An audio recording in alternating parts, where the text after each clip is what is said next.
আপনি হঠাৎ করে দেখলেন আপনার ফেসবুকটা হ্যাক হয়ে গেছে। আপনি দেরি না করে সাথে সাথে একটা কাজ করবেন।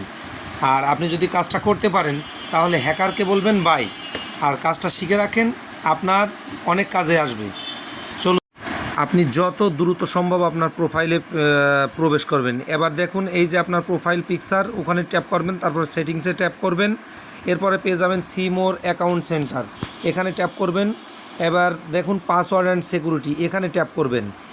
এরপরে নিচের দিকে আসুন, দেখুন হোয়ার ইউ আর লগিং, এখানে ট্যাপ করবেন। তারপর প্রোফাইলের নাম দেখাবে, এই প্রোফাইলের নামে ট্যাপ করবেন। এবার যে হ্যাক করেছে তার আইডিটা এখানে শো করবে, মানে আপনি যে আইডিটা চিনছেন না সে আইডি, কোনো কিছু না ভেবেই ওই আইডির উপরেই ট্যাপ করবেন।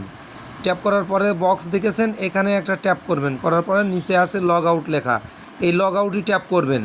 আবার লগ আউট দেখাবে, আবার লগ আউটে ট্যাপ করবেন। এখন এইভাবে ভেরিফাই করার কথা যদি বলে, তাহলে আপনার ইমেইলে একটা কোড যাবে, ইমেইল থেকে একটা কোড নিয়ে এসে এখানে আবার দিয়ে দেবেন। এই যে দেখুন, আমি ইমেইলে প্রবেশ করে ওখান থেকে কোড নিয়ে এসে এখানে কপি করে এখানে পেস্ট করে দিলাম। এবার কন্টিনিউ বাটনে ট্যাপ করবেন। এবার দেখুন হ্যাকারের আইডিটা আপনার এখান থেকে লগ আউট হয়ে যাবে। এবার ফেসবুকের পাসওয়ার্ডটা চেঞ্জ করে নেবেন। Thank you.